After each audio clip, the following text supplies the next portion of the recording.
cuando eres niño y tienes percepción extrasensorial, que en ese entonces no sabía qué significaba, y cómo esta capacidad te hace como una antena, como una especie de radar ante estos hechos, ante estas manifestaciones, y a su vez, pues bueno, como focalizas porque te da miedo, para que pones atención a lo que sucede y te da miedo, pues más se intensifican. Yo te lo digo y te lo puedo explicar el por qué pasan estas cosas, pero en ese entonces, 4 años de edad, pues mi lógica era gritar, llorar, despertar a mis papás con gritos enormes. También tuve un mentor que fue mi padre, el cual trascendió cuando yo cumplo 16 años, justo por eso que también creé la agencia. Él fallece cuando yo tenía 16 años, pero yo recuerdo perfectamente que él me decía siempre, tienes que buscar una explicación. Todo, Antonio, debe tener una explicación y tienes que estudiarlo para saber esa explicación. La Verdad Oculta Radio TV, programa de investigación y divulgación de información relacionada con las conspiraciones, vida extraterrestre, comentarios y entrevistas con los expertos de los temas a tratar. Todo en búsqueda de La Verdad Oculta Radio TV, creando nueva conciencia para la nueva humanidad. Vamos a comenzar, como siempre decimos, vamos a comenzar por el principio, porque sí me gustaría que las personas que siguen el canal te pudiéramos conocer, ¿sí? ¿Qué lleva a una persona en su sano juicio a investigar temas que tienen que ver con lo paranormal? ¿Qué lleva a una persona normal a que le guste bueno, qué bueno que le das mucha seriedad a lo que es el tema de lo paranormal? Pero ¿qué pasó? ¿Qué pasó con Antonio que te orillaste por este lado? Bueno, mira, es una excelente pregunta porque mucha gente cree o piensa que todos debemos siempre tener una experiencia o que nos gusta el tema o algo por el estilo. Yo, la verdad es que sí tuve una experiencia, pero desde muy niño. O sea, yo tenía 4 años de edad cuando a mí me sucedieron cosas. Y pues al cabo de 4 años, aproximadamente de los 4 a los 8, con más a los 9, pues viví un cierto calvario. O sea, la verdad es que para mí no era tan agradable vivir estas experiencias, eran muy fuertes. Eh, para mi punto de vista, se crea el organismo cuando yo cumplo 16 años de edad y fundé la Agencia Mexicana de Investigación Paranormal. A los Ya 16 años, perdón. sí, digo, esta es es pantalla porque no, yo tengo 43 años. Ok. Entonces, de repente la gente piensa que tengo como 60 o algo por el estilo. No importa. Estamos chavos todavía. Sí, estamos chavos. Entonces, pero yo creo el organismo con la necesidad que yo viví, una necesidad de acercarme a alguien para que me dijera qué era lo que estaba viendo, que me escuchara, ¿no? O sea, no es como tan agradable. Quien vive un fenómeno no lo pasa bien, ¿eh? O sea, no es lo mismo como contarlo entre amigos, decir, oye, a mí me pasó, yo escuché voces, escuché pasos, y lo dejas pasar, vuelta a la página y no sucede nada, ¿no?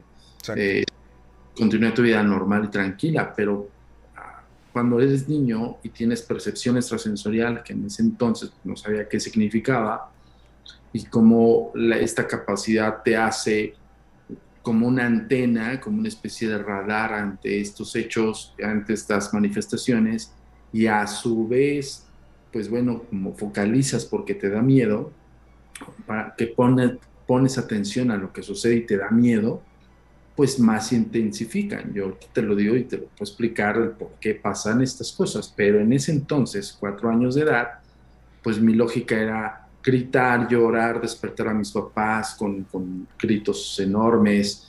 Llegó Creo un que esa es punto, la lógica de todos en esa edad. claro, no estás en el raciocinio de pensar que esas entidades o eso que se está manifestando es real o no es real, o es una construcción de imaginación de tu cerebro, o corresponde a una sensibilidad que es estudiada por paso del tiempo y con muchísimos años. O sea, esto no es de ayer. esto ya tiene muchísimo tiempo atrás, entonces creo que en mi noción por querer encontrar el hilo negro de las cosas fue principalmente la necesidad de buscar a alguien experto en mi área. Entonces, eso fue prácticamente el inicio. E incluso yo cuando cumplí 6 años, cuando aprendí a leer, yo leía autores fuertes del tema. O sea, mis libros recuerdo que no eran cuentos de fantasmas. Mis libros eran Daniel Cohen, eran Harry Price, eran Thomas Alva Edison. O sea, vaya, sí me metí de lleno al tema, porque aparte que pues, me aterraba, porque no era una pasión, Claro. trataba de buscar una explicación.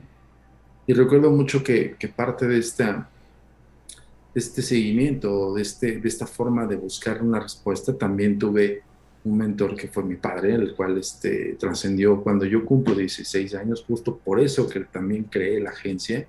Él fallece cuando yo tenía 16 años, pero yo recuerdo perfectamente que él me decía siempre, tienes que buscar una explicación. Y mi padre no fue investigador, o no al menos lo hizo de una forma profesional como yo, ¿Y ¿no? le llamaba la atención? ¿Le gustaba el tema también? Yo me imagino que sí, por el simple hecho de que, pues, no era como decir, no, estás imaginándolo todo o algo por el estilo, ¿no? Eso No es es muy como, importante, o sea, él te apoyaba, no te cerraba.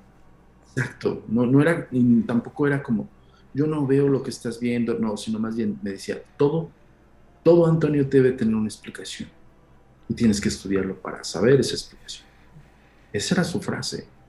Y me marcó demasiado porque también pues yo no tenía la capacidad monetaria para comprarme los libros que yo quisiera, tampoco los autores y la influencia. Entonces mi padre cuando empecé a leer, pues recuerdo que me compraba la Enciclopedia de los Fantasmas, me compraba Las Caras de Dios, o sea, libros que no son tan digeribles para una edad muy No. pequeña, ¿no? Entonces llegó un punto en que sí dije, me abrió el panorama, porque yo creo que también es su preocupación de decir, en vez de que lo afecte más, en vez de que busque una ayuda un poco más, porque sí pasé por un proceso de ayuda clínica, también eso reforzó mi tesis, de decir, ok, no todo tiene que ser por el experto, no todo tiene que ser por el estudioso del tema, porque hay veces que rebasa al experto incluso los padecimientos psicológicos que derivan de una manifestación paranormal. Entonces tienes que ir de la mano con la ciencia. Y eso yo lo leí con Freud, lo leí con pues ya dije Harry Price, Cohen, bueno, hay un sinfín de autores que ahorita, la verdad es que soy malísimo con los nombres, pero ahí tengo los libros. O Ujú. sea, yo sí sigo teniendo mi biblioteca de cuando tenía 6 años a la actualidad, ¿sabes? O sea, y como ayer simplemente nos tocó un posible caso de estos de la gente que escuchó de todo mucho con Jordi, pues se acercó una persona diciéndome que, un ejemplo que te doy, para Ajá. que poner en contexto el por qué la importancia de un investigador tiene que ser con bibliografía basada en estudio, o sea, tiene que estar súper centrado en que esto, sí hay una academia de esto, o sea, esto no está alejado de la Exacto. academia. Esta persona me decía que tenía sensibilidad, que presentaba cosas muy extrañas, me platicó gran parte de su vida en la percepción, evidentemente detectamos una percepción en lo que ella platicaba, faltaba hacer ciertos test, pero por ejemplo se enrolaba en temas que no conocía o que conocía por parte de la búsqueda en Google, ¿no? Un ejemplo que doy así básico es que me hablaba de repente que contactaba con Metatron. Metatron es uno de los arcángeles de la triada celestial. Ajá. Entonces, yo le decía, ok, ¿y cómo contactas con Metatron? ¿No? O sea, de repente ahí nos brinca a nosotros porque sabemos que el contexto de Metatron. Sí. Le decía, a ver, ¿qué es Metatron para ti? ¿No? Es el primer cuestionamiento que uno hace. Y se quedaba así, le digo, no lo busques en Google. En Google no vas a encontrar quién es Metatron. Puede ser que sí, puede ser que no. O puede ser que esté tergiversada esa versión. Digo, no creo que estén traducidos todos los libros de Enoch Exacto. ni es San Google, porque a veces, y eso es un mensaje para toda tu audiencia, a veces Google miente, y miente feo. Entonces, es justo donde parto y le digo, a ver, ¿quién es Metatron? Y ya me dijo, no, pues es que yo lo siento hostil y no sé qué, y se empezó a debrayar durísimo. Le dije, no me estás diciendo absolutamente nada. Digo, entonces lo que está pasando es que tú estás haciendo de tu percepción, de repente estás albergando significados y cosas, o estás tratando de ubicarte en algún nicho o una tribu que tenga también este tipo de percepciones y que pueda desarrollarlas. Pero eso no te va a ayudar en nada, porque te estás metiendo en camisa de once varas. Al momento que tú estás diciendo, yo contacto con Metatron o contacto con, o sea, estás hablando de la triada celestial más poderosa. Es como decir, puta, yo contacto con Luzbel o contacto con Jesuel, ¿no? Ujú.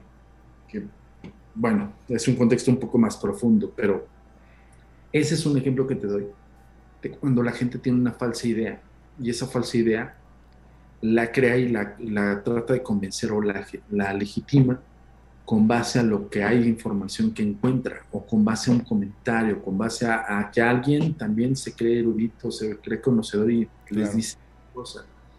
Y es ahí donde radica la misión real de la agencia, ¿sabes? O sea, la agencia no solamente es un organismo de investigación, clasificación y evidencia de fenómenos, sino es darte a entender el por qué pasan estos fenómenos. Entonces, darte a instruir de que esto no es gratuito, de que existe un estudio. Por ejemplo, la parapsicología se estudia. No es como un tallercito que lo tomas en algún lugar o algo por el estilo, ¿no? Yo por lo menos en mi caso, pues me tuve que preparar y a mí me tocó cero internet. O sea, a mí me tocó estar yéndome a ciertos lugares que solamente daban este tipo de dogmas, ¿no? O solamente porque era como dogmático, porque ni siquiera era como, hoy por hoy se ve como una ciencia, pero en los tiempos que me tocó, pues era como si viviéramos en la época del ocultismo, ¿sabes? Era lo oculto, era lo que no estaba científicamente comprobado y evidentemente había mucha comunidad científica que denostaba, ¿no? El trabajo de cuando tenías que estudiar, cuando tenías que hacer un análisis y demás. Entonces, pues todo esto me orilló a dedicarme a esto. La experiencia fue muy fuerte de niño y justo ayer lo comentaba con Jordi, antier, perdón, le decía, Jordi, para mí, principalmente los casos de los niños son los que me imperan más importancia. ¿Por qué? Porque hay un reflejo emocional Claro. y yo no lo niego porque en base a la psicología lo sé. Hay un reflejo emocional de lo que a mí me sucedió. Y justamente no es para, miren, tengo el fantasma, ¿no? Por ejemplo, el caso de la Narvarte es un caso impresionante, ¿no? Pero porque tiene todos los elementos que no se tienen comúnmente en una investigación o que no se tienen comúnmente en un caso, ¿no? O sea, cuando tienes, por ejemplo, puras anécdotas, cuando Exacto. le pasa algún testimonial específico y te dice, es que yo viví esto, es que yo escuché esto, y yo, ok, ahí es donde entra la ciencia para poder cotejar su veracidad de los hechos. Ahí es donde utilizas la psicología, incluso la psiquiatría, para detectar algún tipo de emoción que le propagó esa imagen, una proyección imaginativa, o sea, un sinfín de cosas que, que solamente te lo da la academia. No hay atajos en este rollo. Y Antonio, o sea, bueno, nos comentas que antes de preguntarte qué se necesita para poder entrar en una, para ser no sé si sea la palabra correcta, un cazafantasmas o un buscador de la verdad dentro de lo paranormal, antes de entrar en eso, eh, ¿qué es lo que le pasó a Antonio entonces a los 4 añitos, a los 4 años, 6 años? Porque dices que te pasaron cosas así curiosas o fuertes, pero, pero ¿qué es lo que viviste? ¿Qué es lo que vivió el niñito Antonio en ese entonces? ¿Qué pasó?